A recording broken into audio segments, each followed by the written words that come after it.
promised, we have Gregg Fox of the Renaissance Rock Orchestra! Yeah! Hey, what's up, Phire? Oh, I'm good. How are you? I'm doing fantastic. It's good to be here with you. Hello to everybody out in Phire Flames world. Yes. Now, yep, we got DJ Smoke just showed up too. He got here just in time. He'll probably jump back in. He's heading towards the back. So for those who don't know, why don't you introduce yourself and tell us a little bit about the Renaissance Rock Orchestra? All right. Well, I'm the keyboard player, creator, and composer of the Renaissance Rock Orchestra, something that's probably about, I think it was 2011, that I first started really deciding to create something concrete called the Renaissance Rock Orchestra when I was working with my best friend and bassist, Yngwie Malmsteen, who is a Phoenix guy, by the way, bass player that lived in Phoenix for years. He had moved to Las Vegas. And at the time, I was living out in Venice Beach, California. I had just recently gotten off my sailboat. I took a brief break from the music industry, and for several years I sailed my sailboat around Bahamas. When I thought rock was dead, yeah, there was a while there that I was going, wow, okay, well, rock's dead. It's not happening anymore. And as a keyboard player, it really seemed like that was kind of true for me because, all the grunge in the 90s did use a lot of keyboards and things like that. So I have a lot of that come back. But yeah, so Mikey had moved from Phoenix. Mike Boals, Michael James Romeo is his real name. He was my best friend. He passed away in 2017. So Mikey's no longer with us. But he and I started doing a lot of writing when I was out in Venice Beach, and I had him come out from Vegas. We started to do writing and recording. Everything was coming together really nice. I didn't at the time know it was going to turn into the Renaissance Rock Orchestra, which it did. When I got back out here in 2011 to, I think I actually got to Vegas in 2009. Came out to Vegas in 2009, and Mikey and I put a show together, and we were doing a lot of different shows with a lot of different people around town. But we had started going out and seeing Trans-Siberian Orchestra. And Mikey's an East Coast guy, so he knows every musician there is from New York, and he was from Queens. Right. And so he was introduced to me to a lot of guys at TSO that were his friends. We'd go backstage and talk to them. And after seeing several years of Trans-Siberian shows and seeing the crowds that were showing up to it, and knowing that they had kind of created a new genre, something that really didn't exist before. And yes, we all know that they do the Christmas show, but they were, they basically had created it out of classical metal, right?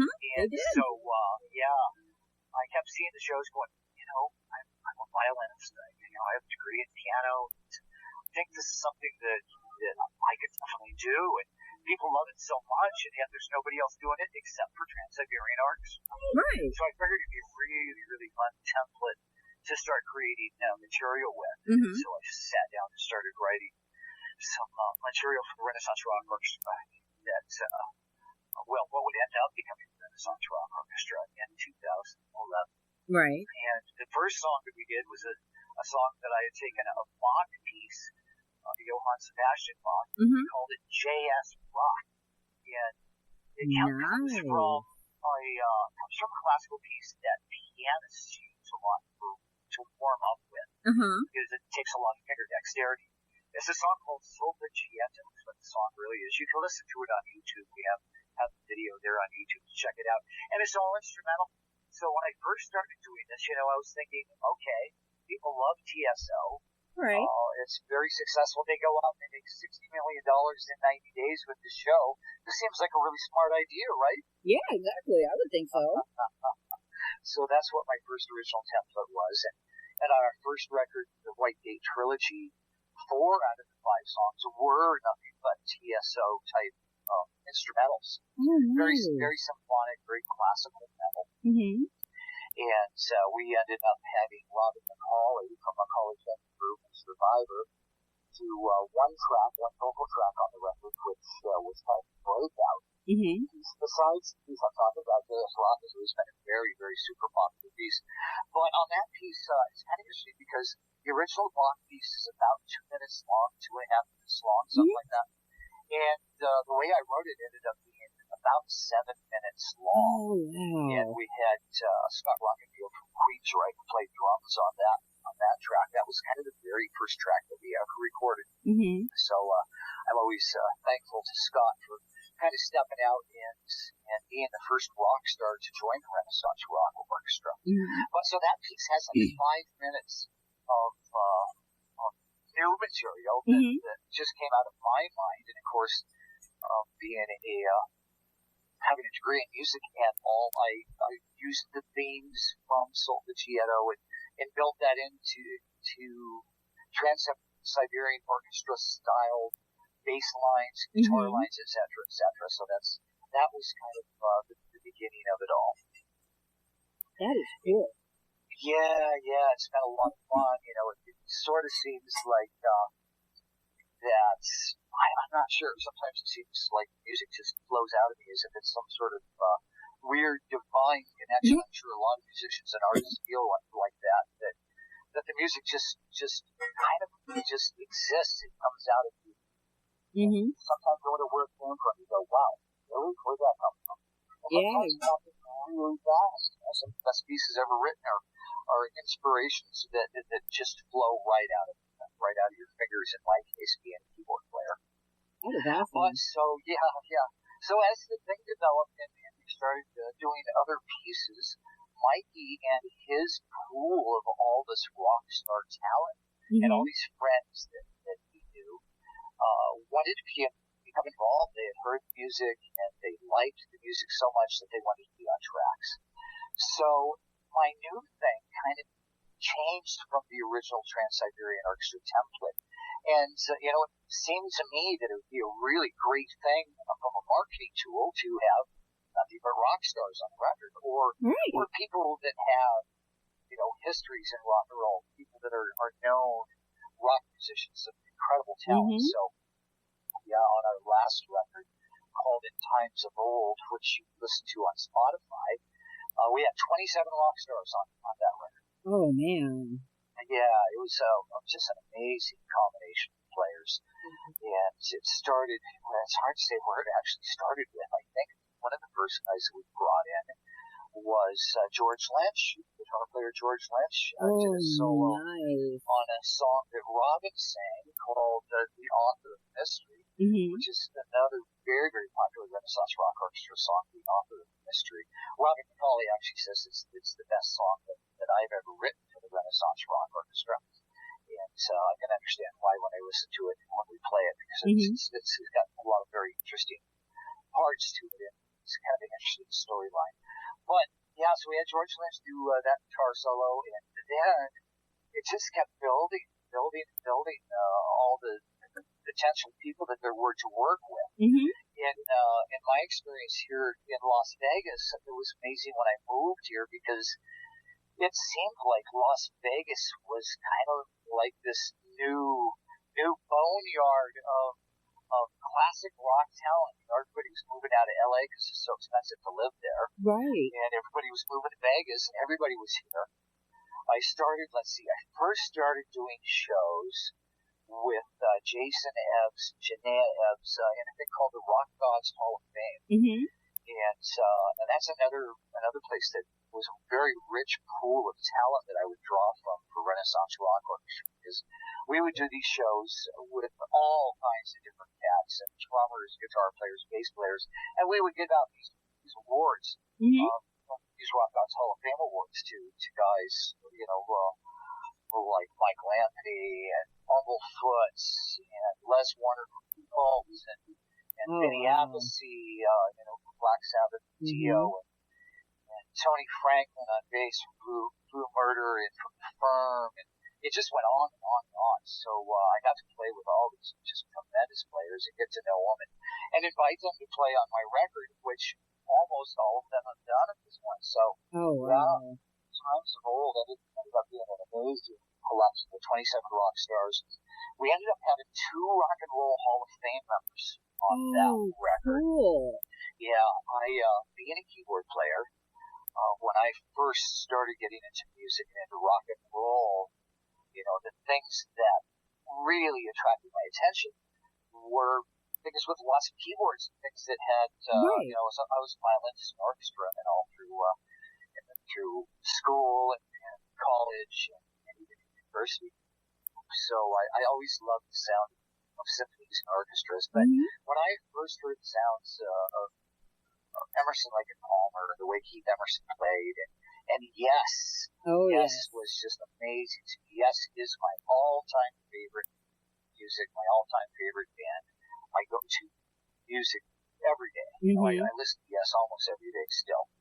But so it was quite a bucket list experience for me, being such a huge Yes fan and just idolizing them as a high schooler. And to end up having Alan White, the drummer from Yes, play on the track on the last record. Oh, that is so cool.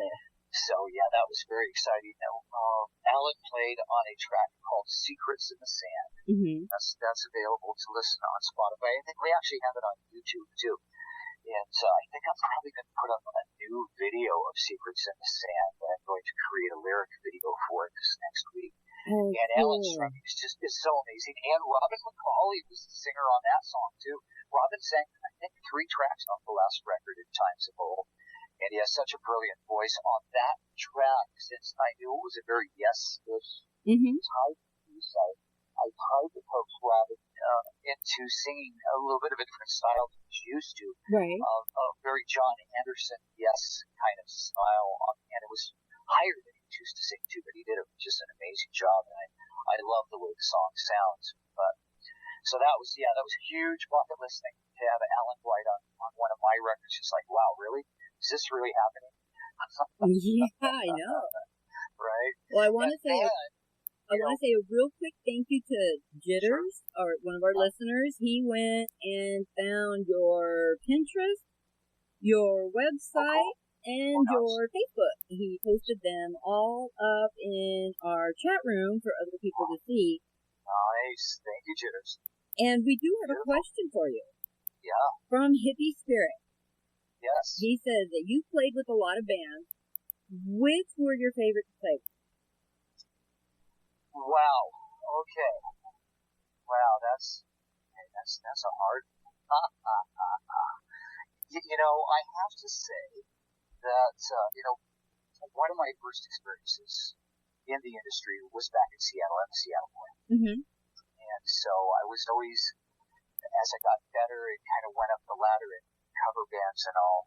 You're always sort of hanging around that Heart Circle, Queensryche Circle, etc., etc.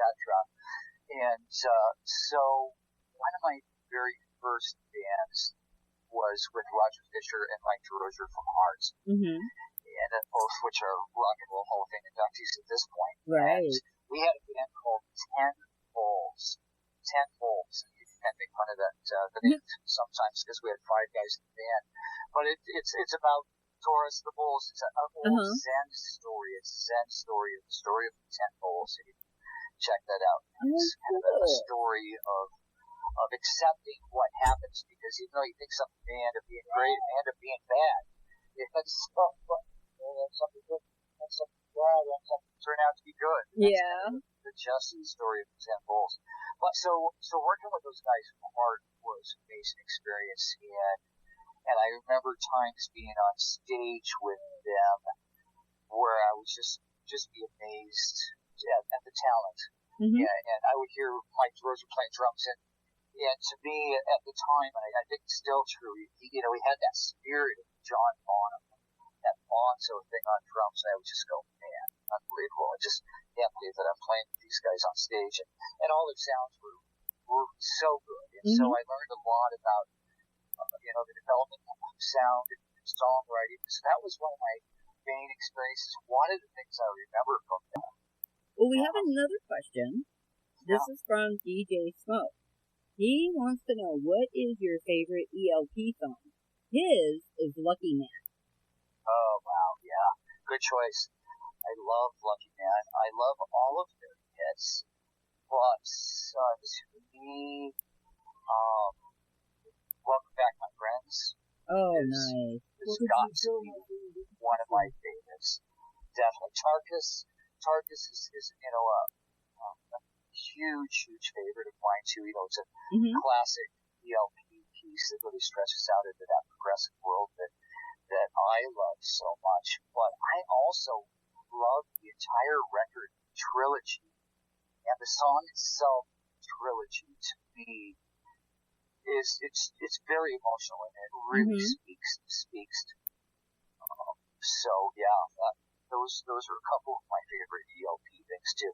I have a funny story about that. In one of my very first bands up in Seattle, we were playing the song From the Beginning.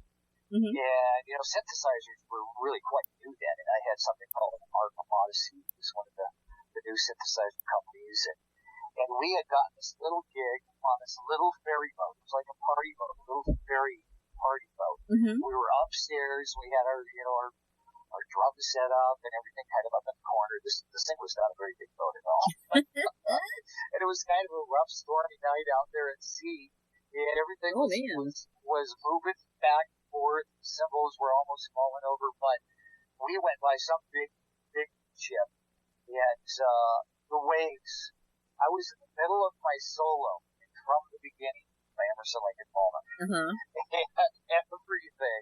everything fell down. The entire drum kit crashed and burned. Oh, and man. I had like this stack of chords. I had like my Hammond C3, just like Emerson. It was a blonde oak thing, so it was like impossible to lift up to the second floor up in this little ferry boat. On top of that, I had my arc string ensemble, and on top of that, I had my RRO Odyssey synthesizer, and everything was falling down. And I remembered that I refused to stop because it was one of my very first gigs, right? And I was so excited about playing the solo From the Beginning that I was literally cradling my synthesizer in my arm while I played it with my right hand. Oh my God! I don't know that there was any drums happening at all. I think he was trying to keep going with whatever was standing up. It was pretty funny. Oh, that sounds hilarious. But I mean, stuff like that happens when you do a live show, and there's nothing really you can do about it except just keep going. Yeah, just play better shows in better places, so you don't have to worry about boats knocking over all your equipment. Yeah. Ships. Oh, that's a funny story to remember. Yeah, Hippie Spirit had another comment. He says, okay, and I'm probably going to pronounce this wrong. Yes, La Vie is also another ELP song. C'est la vie. Okay. Oh, yeah. He likes that one. I love that one. Yeah, great one. And Jitters did go look, and the song More Than Enough is on the Stryker album with the link that he posted. Oh, nice. Yeah, so I did get it right. Wow. Yes. I can't believe that I pulled that out of vestiges, spider webs up in my brain. That's in the dungeons of long ago. I can barely remember most of all that stuff. It's been such a long time, and I've lived so many different lives in so many different places since then, More Than Enough. Yeah, great job, Scott Rosberg and Stryker on that song. Yes, it is. Now, how did you get started in music, like the very, very beginning? Well, I come from a very, very religious family, very musical family. Oh, and nice.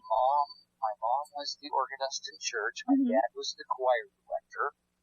And we were always singing all the time. We would sing in church, almost every Sunday. My sister, who's 2 years younger than I, and myself, when I was 5 and she was 3, we were doing a duet in church. I think we did This Little Light of Mine. Right? That sounds so cute. Yeah, the family would do quartets. We would always be practicing for the next church service next Sunday. So, yeah, we always had a piano in the house with Mom being a pianist and an organist. And we would often be around the piano. And there's pictures of me sitting at the piano when I was 3 years old. And so I was always fascinated with it. And they got me started on lessons when I was 5. Oh, wow. I think I took about 12 years of lessons. Wow. Various teachers.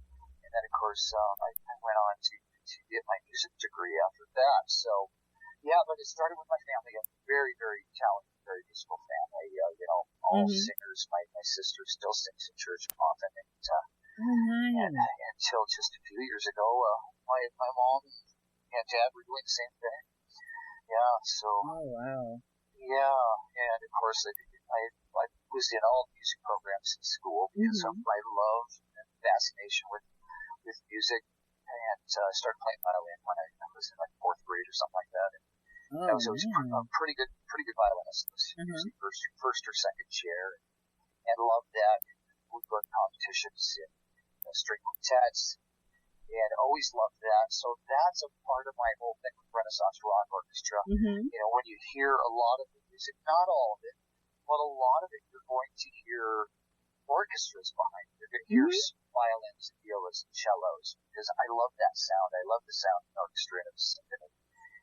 And so you'll definitely hear that influence in all my songs for sure. But in most songs, you'll actually hear strings, violins. Right. Yeah, there's a band that I found in Russia. They're called Imperial Aid. Yes, I know Imperial Aid. Yes, they have all the orchestra stuff with the metal. It's amazing. Yeah, very cool. Yeah, I like that too. Yeah. Yeah, I've got several people hooked on them now. Nice. From playing them on my show. You need to get hooked on the Renaissance Rock Orchestra. Exactly. Yeah, go to YouTube. Yeah, get them to go to YouTube. Get them to subscribe. I put out a new video every Tuesday and every Friday at 10 a.m. So there's a lot of new material there, a lot of new music. I keep trying to vary it. And of course, we had a lot of things like interviews with all the band members on various radio stations and things like that too. So you can learn a lot more about the band. Awesome. Yes, everybody, like, follow, YouTube, Facebook, support music, buy merch. Spotify, please. Spotify, there you go. Add it to your playlist. That's what I need to get people to add Renaissance Rock Orchestra songs to their playlist. That's how you kind of move up in those algorithms in Spotify. So that'd be a great thing. Yeah, that'd be a great thing. Well, and what can you tell us about the song Circus Life? Oh, yeah, one of my favorites. Well, Circus Life is off a brand new CD that is about to be released. And the CD is called A Song of Hope 2020. This too shall pass. It actually has a subtitle, This Too Shall Pass, which is something that my niece has reminded me that my mom says all the time. This too shall pass. She's always said. But, you know, when COVID struck back there, a year ago March, we lost all of our live gigs. It changed.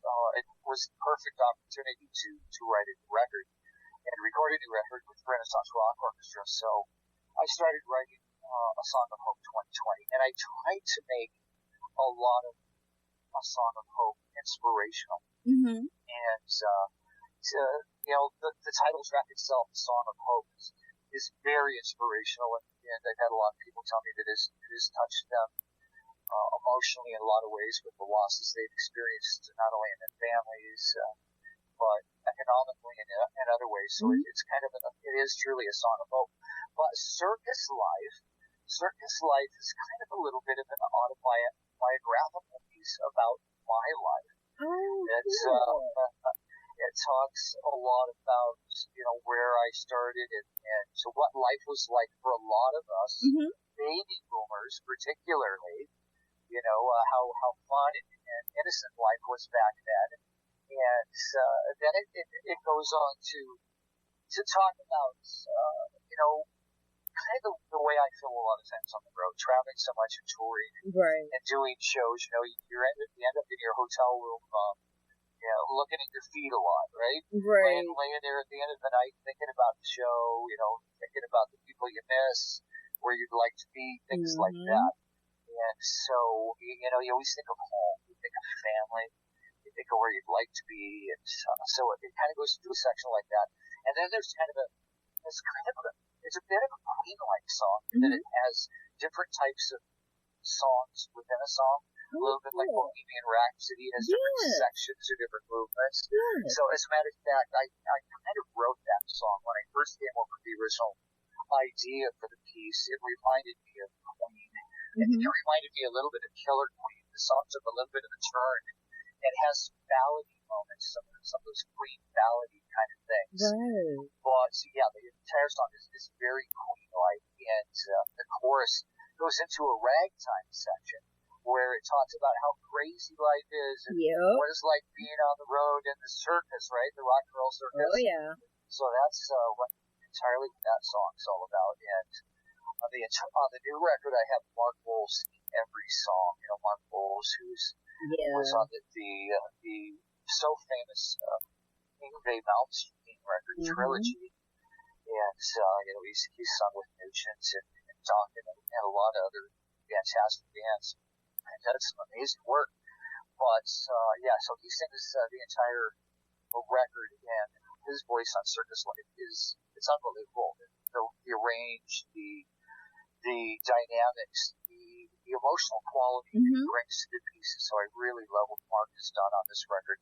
On this new record, I decided to kind of change my template a little bit for the Renaissance Rock Orchestra, because off the last record, In Times of Old, with 27 different artists, it seemed like it was always going to be a revolving door of musicians. Right. But on this one, I wanted to try to create a little bit more of a definitive Renaissance Rock Orchestra sound. Who is Renaissance Rock Orchestra? What are they?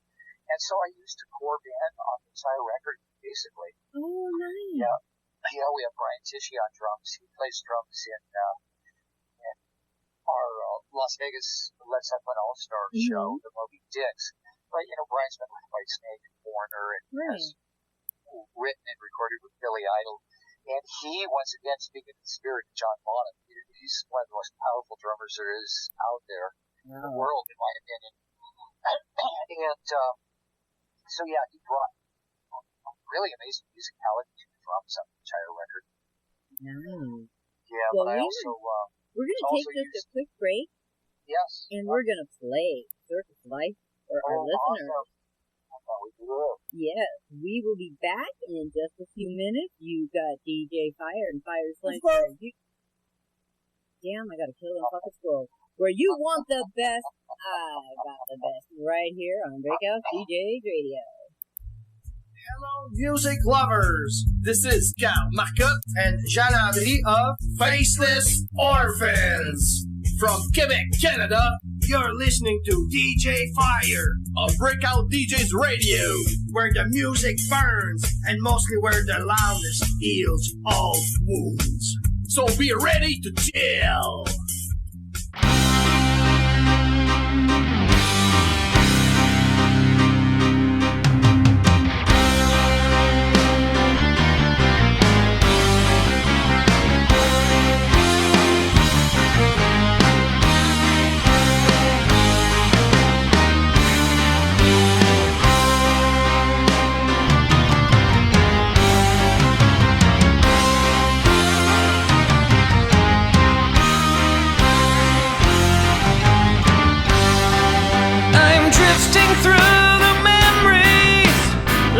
Inside my mind of long ago when we were young and mother's smile was kind. I see children in the park as the carousel goes round, laughing oh so carelessly, no clue of where they're bound. But nothing lasts forever, no matter how we wish it would. It's a crazy world we're living in, and not everything is good. Sometimes when I'm all alone, the walls start closing in, and as I recall the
are back with DJ Phire. Phire explains Gregg Fox. I messed it up. Renaissance Rock Orchestra. There we go. In the house. Yeah. Renaissance Rock Orchestra. Absolutely. Did everybody like Circus Life? Oh, let's see. Come on, everybody in the chat room. Did you guys like Circus Life? Circus Life usually gets a lot of response from people. When I first put it up on YouTube, just dozens and dozens of comments flew in really quickly because, this is kind of music that you don't hear a lot of anymore. And part of the reason I wrote it is a lot of the people that I know in LA, my management company guys and guys at TV and film, distribution places, placement houses, were saying that anything 80s, everybody's wanting 80s music. They want to hear that 80s sound. And I know I had this Queen idea in my head, and I'm thinking, well, hey, Queen's not going to write another thing like that. Right. And I know that this piece could really, really fit that style. So that's why I wrote it to be that. But you don't hear a lot of that kind of music anymore. Very melodic, very AOR and melodic rock.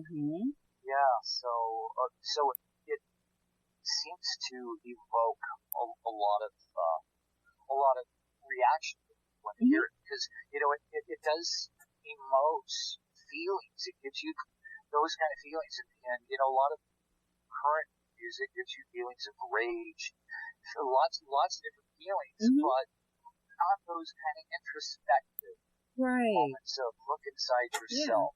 What are you really feeling, and what is life really all about for you? And I was trying to create that in Circus Life. Yeah, and I think you did. And again, thank you to Jitters, our amazing listener of the month. He went to Spotify, found the link for Renaissance Rock Orchestra, and he has it posted in our chat room for everybody. I love that guy.